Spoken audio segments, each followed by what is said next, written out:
The intrauterine device, commonly called the IUD, is one of the most widely used methods of reversible contraception. It has many advantages. Once an IUD is inserted into a woman's uterus, she has very little to do in order to prevent pregnancy. But whenever she wishes to become pregnant, the IUD is easily removed. The IUD is an extremely effective contraceptive. With most types, pregnancy rates range from less than 1 up to 3 per 100 women per year. A further advantage is that the IUD is effective for several years. The first modern IUDs, the best known of which is the Lippis loop, appeared in the early 1960s. They were made of a biologically inert plastic. For that reason, they are called inert or non-medicated IUDs. In the late 1960s, researchers discovered that adding copper to a plastic IUD frame increased its effectiveness. The first copper IUDs were the copper T200 and the copper 7. These were smaller than the old plastic devices, so they caused fewer side effects. But their performance was improved by the development of a second generation of copper IUDs. These copper IUDs introduced several innovations: more copper wire, copper sleeves, and/or a silver core in the copper wire. These changes increased effectiveness and extended the lifespan of the IUD. The copper T380A and the copper T220C are effective for at least 10 years. The Multilode 375 is effective for at least 5 years and the Nova T for 3 years. Pregnancy rates for these devices are near or less than 1 per 100 women per year. Other IUDs contain hormones which are slowly released into the uterus. These include the progesterone, which must be replaced annually, and the levonorgestrel IUD, which has a lifespan of 5 years. Hormone-releasing and copper-bearing IUDs are known as medicated IUDs. The trend now is to recommend the newer copper-bearing IUDs, especially the copper T380A, which is very safe and highly effective. It is available at special low prices to governments and non-profit family planning programs. It is not only doctors who provide IUD services. Midwives, nurses, and other health workers do so successfully in many parts of the world. The skills and care of the provider may be more important than characteristics of the IUD in assuring the safety and effectiveness of the method. Care and sensitivity in counseling, screening, inserting, and follow-up are essential. Adequate training of those providing an IUD service is therefore crucial. Like other contraceptive methods, IUDs are not suitable for all women at all times. Before inserting, one must be certain the woman is not pregnant. Other absolute contraindications to IUD use include the presence of active pelvic or genital infections such as endometritis, salpingitis, cervicitis, or acute vaginitis.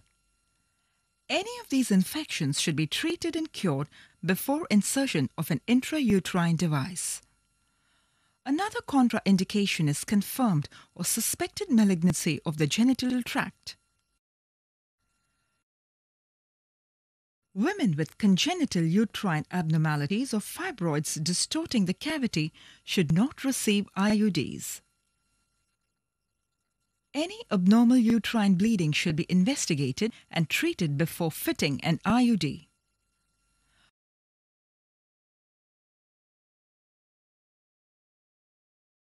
A woman without children, a nullipara, is not a good candidate for an IUD, though this is not an absolute contraindication.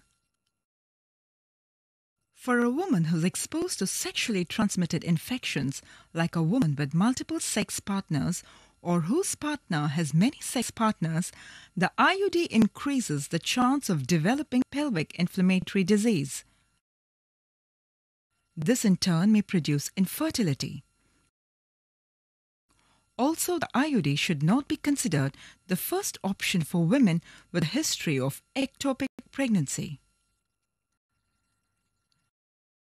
The IUD may be inserted at any time during the menstrual cycle at the user's convenience, if it can be reasonably established that she is not pregnant. There are certain advantages to insertion towards the end of or just after menstruation. There is less likelihood of inserting the device into a pregnant uterus. Insertion may be easier, and the bleeding associated with insertion is less likely to cause anxiety.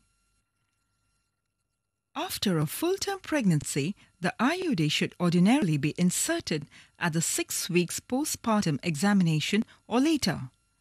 It is possible to fit an IUD immediately after the placenta has been expelled or 1 to 3 days after delivery, but the IUD expulsion rate tends to be high. IUDs can safely be inserted after spontaneous or induced first trimester abortion, except in women with a pelvic infection. Special care should be taken with postpartum or post-abortion insertion and insertion during lactation to ensure proper placement of the device and to avoid perforation. ¿Pensado en utilizar algún otro método aparte del dispositivo?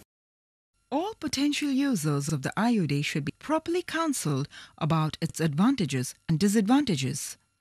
Alternative methods of contraception should be discussed to allow the client to make an informed, free choice. When discussing an IUD, the number of children a woman has had and whether she is at special risk of sexually transmitted infections must be taken into account. The equipment needed for insertion of the IUD includes a speculum, long sponge-holding forceps, a uterine sound, a single-tooth tenaculum,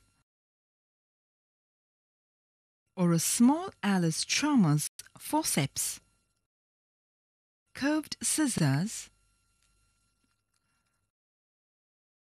a bowl of suitable disinfectant fluid such as an aqueous solution of iodine, 2 kidney dishes, sterile cotton wool balls, and gloves.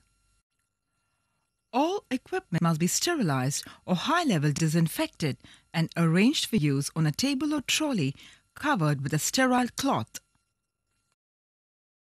The person performing the insertion after washing their hands should do a complete pelvic examination to determine the size, shape, and position of the uterus. The presence of any contraindication should be ruled out by this examination. After a careful pelvic examination, the cervix is visualized with a speculum and swabbed with a sterile cotton wool ball dipped in a suitable disinfecting fluid, starting from the cervical os and working outward. It is good clinical practice to use a tenaculum or an Alice Chalmers forceps to steady the cervix and to straighten the cervical canal.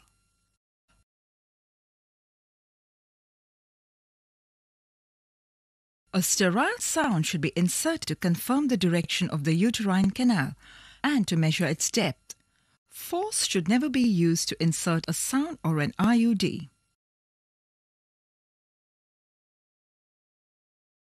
The modern IUDs are available together with the inserters already sterilized in pre-packed containers.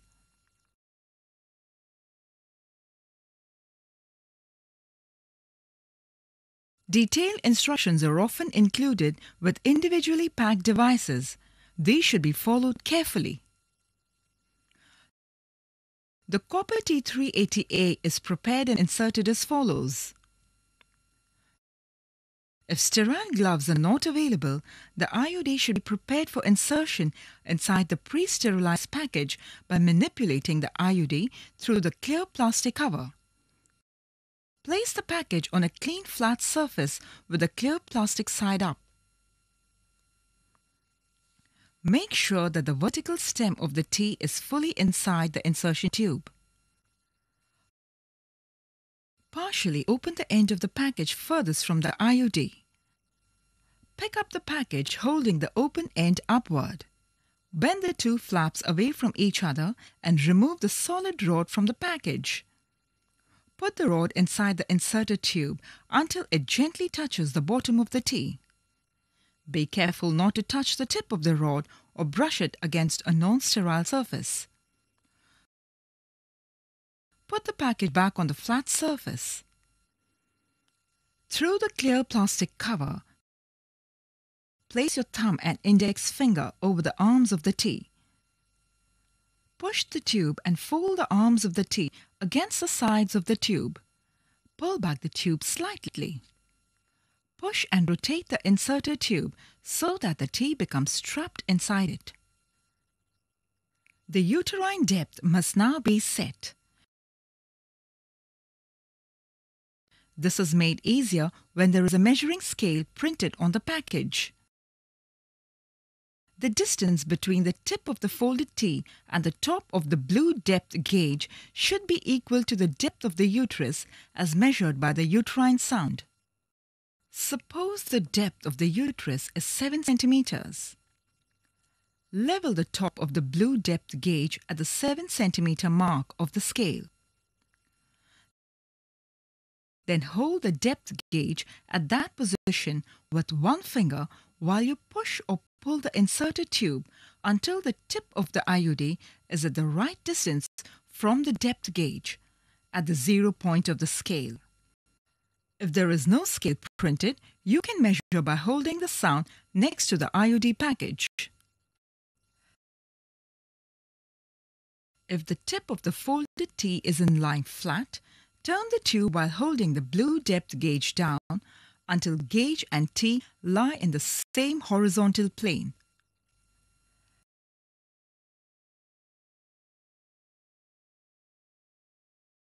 Carefully tear the clear plastic cover of the package. Lift the load inserter, taking care that it does not touch any non-sterile surface. The IUD is now ready to be placed in the uterus. If sterile latex gloves are worn, the IUD can be prepared for insertion outside the package.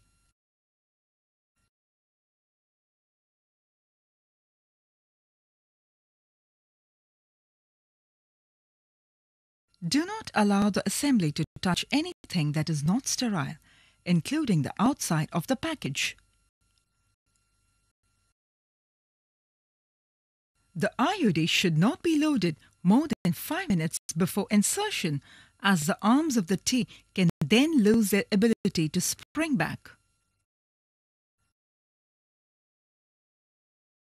Having prepared the IUD, pull the tenaculum gently with one hand to align the uterine cavity and cervical canal with the vaginal canal.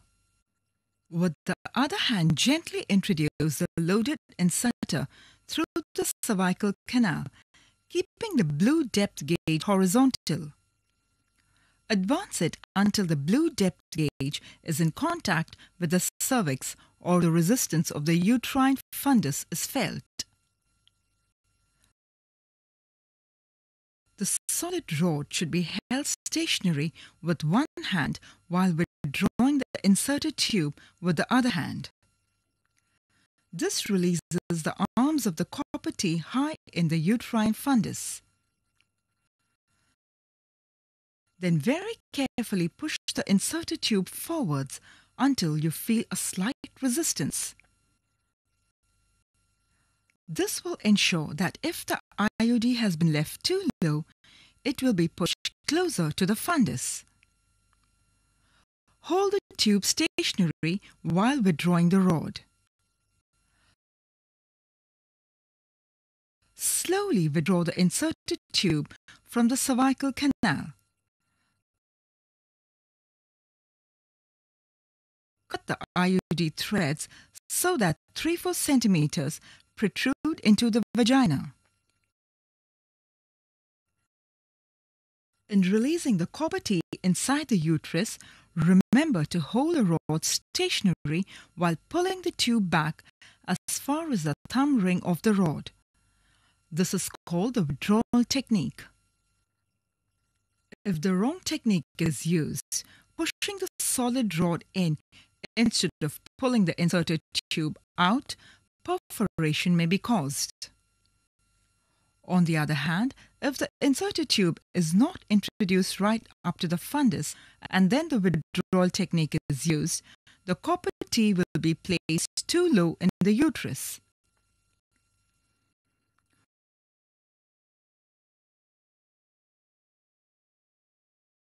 With other types of IUD, other techniques are required for insertion. With the multilode, insertion does not require the use of a solid rod, but uses a hollow tube alone in which the IUD rests. The person inserting an IUD needs proper instructions about which technique to use with which device.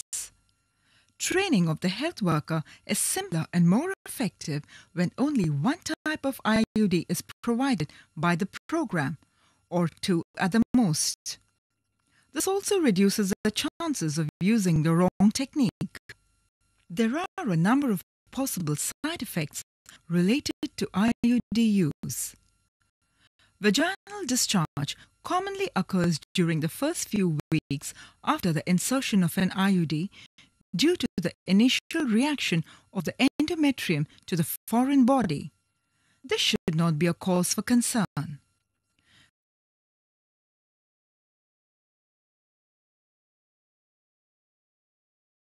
Particularly during the first few months after insertion, intermenstrual bleeding and excessive menstrual bleeding may occur. Unless such symptoms are especially severe or appear long-lasting, the IUD may be left in place. Iron tablets may help to prevent anemia. Pain in the form of uterine cramps occasionally occurs after insertion of an IUD, but should not persist beyond the first few days. Pain relief tablets such as aspirin or paracetamol may help to alleviate it. An IUD can be spontaneously expelled from the uterus, especially during the menstrual period.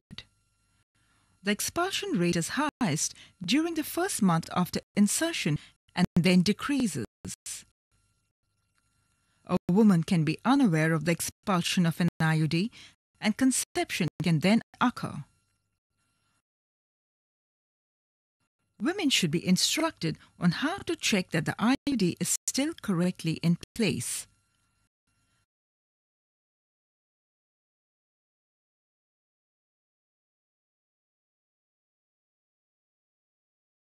This can be done by inserting a finger into the vagina to feel for the IUD threads coming through the cervix. If the woman feels that the threads are not there or feels the tip of the IUD at the cervix, she should consult the clinic to determine the location of the IUD. In the meantime, she should use another protection against pregnancy, such as a barrier method. Still, other problems can occur after fitting IUDs.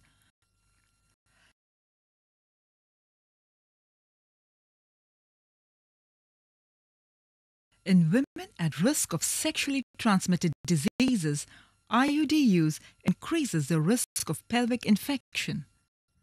If pelvic inflammatory disease occurs with an IUD in place, the IUD should be removed once adequate antibiotic therapy has been started. In mutually monogamous sexual relationships, women are very unlikely to develop pelvic inflammatory disease associated with IUD use. There is a possibility of the IUD perforating the uterus. This is a rare event. When it occurs, it is usually at the time of insertion. Retrieval of the IUD may necessitate a laparoscopy or laparotomy. This should only be attempted by a doctor trained in these techniques. Copper IUDs and closed inner devices must be removed when safely possible, but open inner devices can be left in the peritoneal cavity unless there are symptoms or the woman requests removal. After perforation, the woman is no longer protected against pregnancy. IUDs protect against intrauterine pregnancies better than against ectopic pregnancies. So when an IUD user does become pregnant, the pregnancy is more likely to be ectopic than in a non-IUD user. Therefore, any woman who has an IUD and complains of pain with bleeding and amenorrhea should be seen by a doctor to exclude a possible ectopic pregnancy. Although rare, if intrauterine pregnancy occurs, potentially severe complications can result. Medical attention is always needed. Spontaneous abortion is the most frequent complication of the pregnancy with an IUD in place. Because infection can occur in any pregnancy with an IUD in place, the woman should be advised to have her IUD removed as soon as pregnancy is confirmed. This markedly lowers the risk of spontaneous abortion and virtually eliminates the risk of septic abortion. If IUD removal is difficult because the threads of the device are not visible, the woman should be counseled about the risks of continuing her pregnancy. An IUD left in place during pregnancy also increases the risk of premature delivery, stillbirth, and low birth weight. Wherever possible, women should have an examination 1 or 2 months after the insertion of the IUD and thereafter every year. The woman should be told clearly which device she has been given and the date when it should be removed. One major advantage of the IUD is the ease with which it may be removed if, for example, a woman wishes to become pregnant. To remove the IUD in most cases, it is only necessary to pull the threads using a sponge holding or tonsillectomy curved hemostatic forceps. If a woman appears to be unhappy with her IUD, there is a fine balance between reassuring her and suggesting she should give the device more time and removing the IUD. The comfort of the woman using the IUD and her own evaluation of symptoms is greatly affected by the confidence inspired by the health personnel at the clinic. Doctors, nurses, midwives, and auxiliary workers can be very supportive if they have the right attitude. All aspects of the intrauterine device should be explained to the woman carefully and in simple language. She should be told what to expect in the way of side effects and what she need or need not be anxious about.